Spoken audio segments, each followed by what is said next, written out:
নমস্কার বন্ধুরা, আবার চলে আসলাম আজকে একটা নতুন রেসিপি নিয়ে।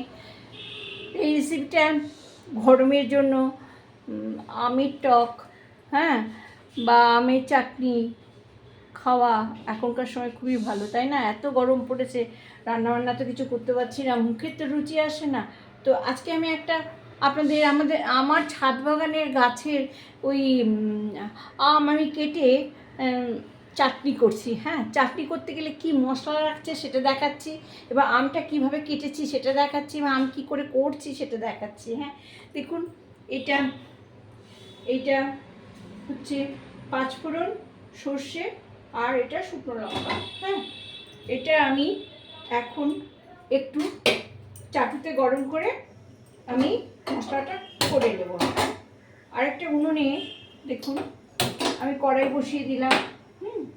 কড়াইয়ের মধ্যে আমি এখন একটু সর্ষের তেল দেবো। হ্যাঁ, সর্ষের তেল দিয়ে পাঁচফোড়ন সোমবারে দিয়ে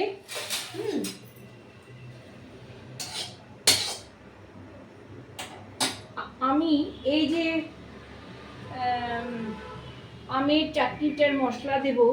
এই মশলাটা চাটুটা একটু গরম হবে, হ্যাঁ, গরম হবে, এটা হয়ে যাবে। হ্যাঁ, একটু সর্ষে দিয়েছি, পাঁচফোড়ন আর মৌরি দিয়েছি, শুকনো লঙ্কা দিয়েছি, আর দেব 2-4টে গোলমরিচ, গরম মানে হওয়ার জন্য, একটু ঝাল হওয়ার জন্য। আর দেবো একটুখানি আদা। এই দেখুন, এইটুকুনি আদা, এটা আমি এই এটার মধ্যে দেব, চাটনির মধ্যে দেব। আর 2-4টে গোলমরিচ দেব। হ্যাঁ, গোলমরিচটা আমি দিচ্ছি, বেশি না, 7-8টা দানা দিলেই হবে। হ্যাঁ, একটু ভালো টেস্ট হয় আর অনেক দিন থাকে। হ্যাঁ, আচ্ছা, এই কটা গোলমরিচ দিলাম, এটা আমি হয়ে গেছে। দেখুন আওয়াজ হচ্ছে, আপনারা শুনতে পাচ্ছেন? আওয়াজ হচ্ছে, যা বিড়াল ডাকছে, আপনারা আওয়াজ শুনবেন কি? আমার বাড়ির চারপাশে বিড়াল, দুটো বিড়াল দেখুন ওই জানলার পাশে, আর ওই রান্নাঘরের পাশে ঝগড়া শুরু করেছে। আপনারা শুনুন বসে বসে। আমি তো সারাক্ষণই এইসব শুনি, দেখি, কখনো রান্না পুড়ে যায় ওদের ওই কাণ্ড কারখানা দেখতে গিয়ে। দেখুন এটা পুরো হয়ে গেছে। হ্যাঁ, এবার আমি অফ করে দিলাম।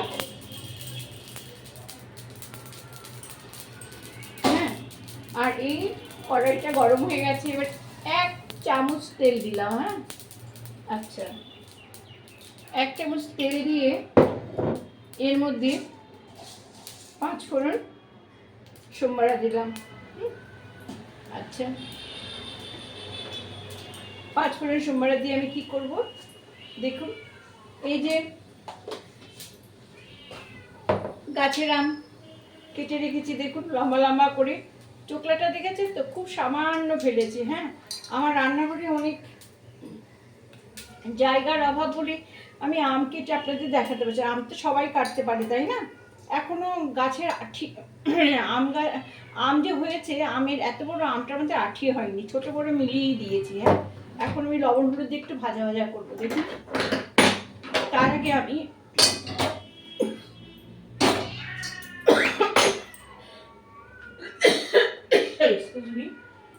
লঙ্কা আছে না, ঝাল লেগে গেছে।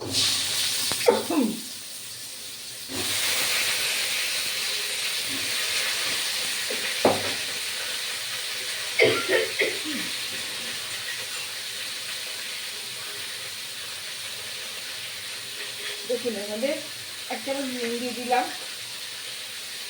আর আমি শুনতে হলুদ কম দিতে হয়। আচ্ছা, এই হলুদ দিয়ে দিলাম। হ্যাঁ, এবার এটা নাড়াচাড়া করে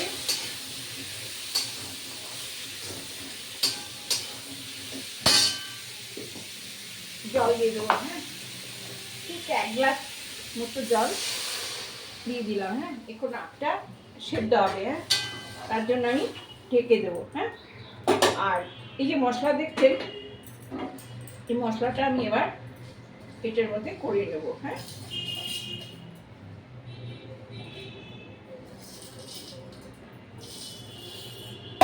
এটা কিন্তু শুকনো হবে। হ্যাঁ, পেস্ট করে নেবো। হ্যাঁ, এই ঢাকনা দিয়ে আমি এখন ঢেকে দিচ্ছি, আমটা সেদ্ধ হোক, তারপরে আমি 3-4 মিনিট বাদে আমি ফিরে এসে আবার দেখাবো। হ্যাঁ, আচ্ছা, আমটা সেদ্ধ হোক ততক্ষণে। হ্যাঁ, আমি আসছি। ফিরে এলাম বন্ধুরা, দেখুন এই আমি ঢাকনাটা তুলে দিলাম। হ্যাঁ, আম দেখুন সেদ্ধ হয়ে এসছে। আমি একটা তুলে দেখাচ্ছি আপনাদের, দেখুন এই যে আম সেদ্ধ হয়ে গেছে। হ্যাঁ, দেখছেন তো, আম সেদ্ধ হয়ে গেছে। আচ্ছা, আমি একটু আদা রেখেছিলাম, জানেন এই আদা অনেকে দেয় না, আমি না আদা দিই, কারণ আমি তো যখন 10 বছর বয়স তখন থেকে তো আমি বাবার কাছে থেকেছি, মাকে ছেড়ে বাবার কাছে থেকেছি বালুরঘাট গার্লস স্কুলে পড়ার জন্য। আর আমাদের বাড়ি ছিল হিলিতে, 16 মাইল দূরে, রোজ যাতায়াত করা সম্ভব না। কেন বাসে 1 ঘন্টা 10 মিনিট লাগতো। তো সবতে বাড়ির থেকে অনেক আগে বেরোতে হতো, কারণ আমাদের বাড়ি হিলির বারুইতলা গ্রামে ছিল। সেখান থেকে বাস স্ট্যান্ডে এসে তারপরে ট্যাক্সি কিংবা বাসে আসতে আমাদের অনেক সময় লেগে যেত। তারপর বালুরঘাট বাস স্ট্যান্ডে নেমে আবার স্কুলে পৌঁছাতে আরও দেরি হয়ে যেত। রিক্সা করে গিয়েও টাইমের মধ্যে স্কুলে ঢোকা অসম্ভব হয়ে দাঁড়াতো। সেই জন্য আমার বাবা বালুরঘাটে বাসা ভাড়া করে থাকতে না। আর একান্ত ইচ্ছা ছিল যে আমার এতগুলো মেয়ে, একটা মেয়েকে আমার গার্লস স্কুল থেকে, যে স্কুলে টিচারি করে ওখান থেকে আমার একটা মেয়ে পড়াশোনা করো, তাই আমাকে কাছে নিয়ে রেখেছিল।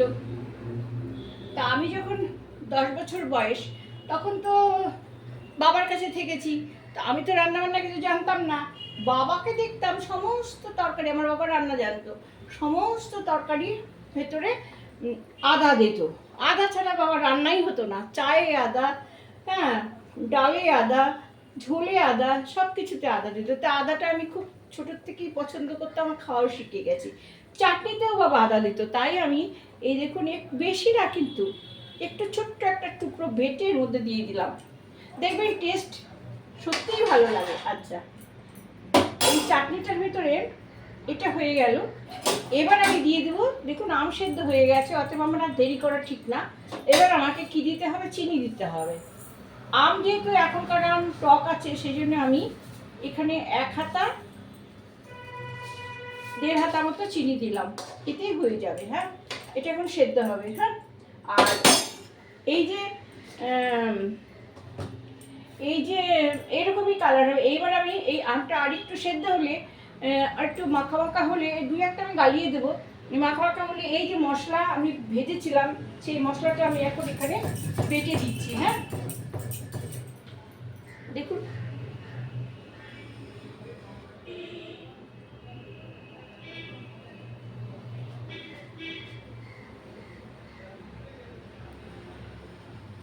আমি বেটে তার মধ্যে এর মধ্যে এই ঝোলটার ভিতরে দিয়ে দেবো। হ্যাঁ, ঝোল মানে এই চাটনিটার মধ্যে দিয়ে দেবো। আর আমার ক্যামেরাটা এমন হচ্ছে আপনাদের ঠিক মতো দেখাতে পারছি না। হ্যাঁ, আচ্ছা, আমি বাড়ছি। হ্যাঁ, আপনারা আওয়াজটা শুনতে পাবেন, আমি দেখাচ্ছি পরে ঘুরে। এটা আরেকটু ঢেকে দিলাম। হ্যাঁ, আরেকটু হবে, আরেকটু জাল হবে, তারপর মশলা দিয়েই নামিয়ে নেবো। হ্যাঁ, দেখুন এই যে মশলাটা আমি রেখেছি, এটা আমি বেটে নিচ্ছি। আমার শিলনোড়া এখনো বাটতে হয়, কেন বলুন তো, আর বাংলাদেশের লোক তো বাটা খেতে খুব ভালোবাসে, সব কিছু বেটে খেতে ভালোবাসে। কিন্তু এখন শুনেছি যে মিক্সিতে খাওয়া ভালো, তাতে এই যে পাথর নাকি একটু একটু করে ঘষা খেয়ে খেয়ে এই পাউডার আমাদের পেটে যায়, এটা ক্ষতি, সেজন্য মিক্সিতে খাওয়া ভালো। জানি না, কিন্তু পাটা মিহি হয় ভালো, আর খেতেও খুব টেস্ট হয় রান্না। হ্যাঁ, গুঁড়ো মশলা দিয়ে করলে ঠিক ঝোলটা অত সুন্দর হয় না। দেখুন অনেকে আবার এটার মধ্যে কি করে, এই আধা গুঁড়ো দেয় যাতে দেখতে ভালো লাগে আর চিলি ফ্লেক্সের মতন মনে হয়। হ্যাঁ, আচ্ছা, এটা খুব মিহি হবে না, একটু থাকবে, আমি আন্দাজ করে তারপরে দেব। হ্যাঁ, আচ্ছা, এবার আপনারা চলুন আবার দেখুন আমার তরকারিটা, মানে আমার চাটনিটা কত দূর এগোলো।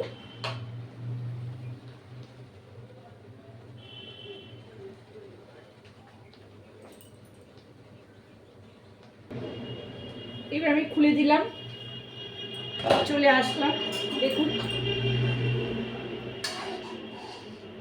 কত সুন্দর হয়েছে। হ্যাঁ, একটা আমি কি করবো এবার একটু গালিয়ে দেবো, দু একটা আম আমি গালিয়ে দেবো, তাহলে আরো সুন্দর হবে। হ্যাঁ,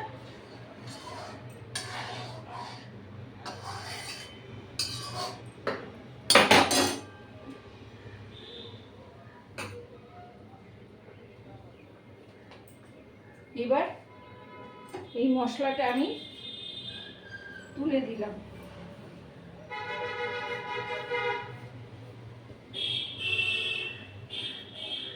এখানে 2 টেবিল চামচ আছে। হ্যাঁ, দেখুন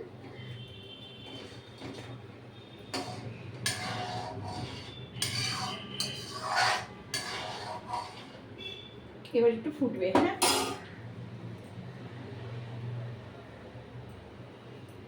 আমার মনে হয় এটাতে আরেকটু চিনি লাগবে, মানে 2 হাতাই লাগলো। হ্যাঁ, 2 হাতায় চিনি লাগলো।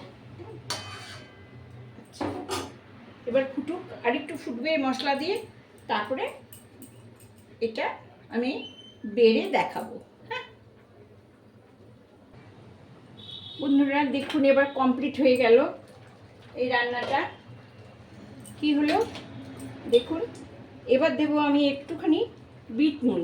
হ্যাঁ,